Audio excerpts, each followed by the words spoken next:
friends, how are you today?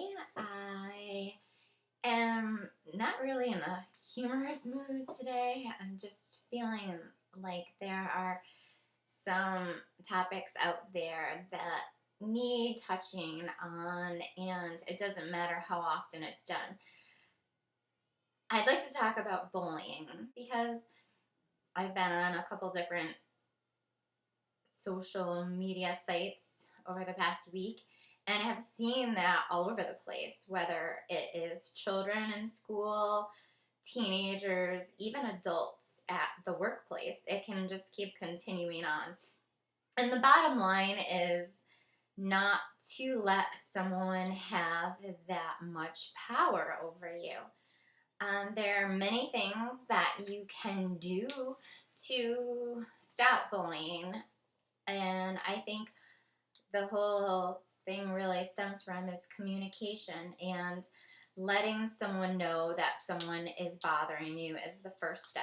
Because if you hold in this torture, this torment, ridicule that someone is giving to you, it's really not going to serve a purpose overall. And someone can be bullying you because of the way you look, because of the way that you dress. They can bully you because you're doing great and they feel like they want to make you feel bad about yourself because that's the way that they can cope and they need to tear other people down. It's really not specific. They might stop bullying you and then hop on to someone else. But the whole thing, I believe, is to be strong, and there are different tactics with everyone. My daughter came home from school today and told me that someone at school threw a ball right at her face. I wouldn't have an easy time dealing with that if I was her.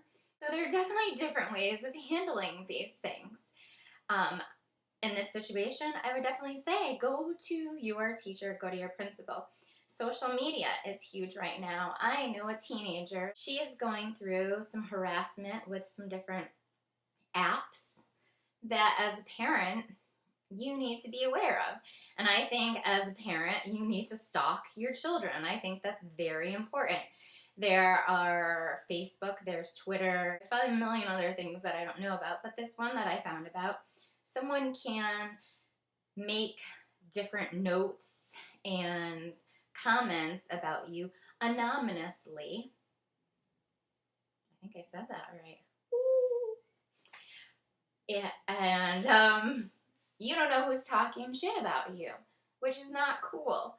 But there are so many different things that you can do. Really be strong. You can ignore them. You can report them.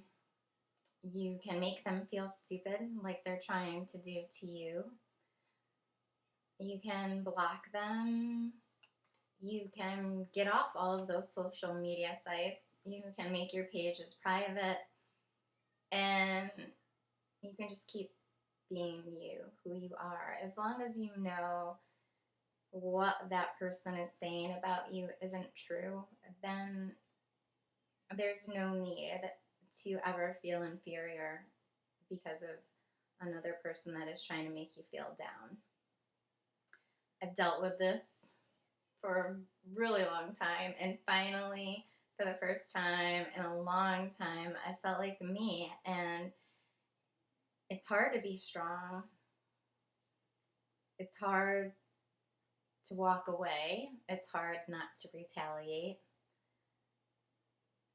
But as long as you have that backing, so tell your parents, tell your friends, communicate with people that you care about, and they will look out for you. Yeah, I get bullied from certain individuals that say, oh, you're silly, you're a freak, you think you're young, but you're old, and you look like a grandma, and whatever. And you know what? It doesn't bother me because in the whole scheme of things, you have to know who your true self is. And I know who my true self is. There are too many children that are tormented and tortured at school, and even teenagers that sadly have taking their own lives because someone is treating them terribly. Technology is the worst. Kids can take pictures of each other without them knowing, post it, send it around via text message, and however. And that's honestly just cowardly. Just being sneaky and conniving about things is just mean. And the world doesn't need to be based on this kind of hatred and angst. It's just not cool. I'll see you next Tuesday, and I'll try to have it on a later note. Thanks so much for watching. I'll see you next time.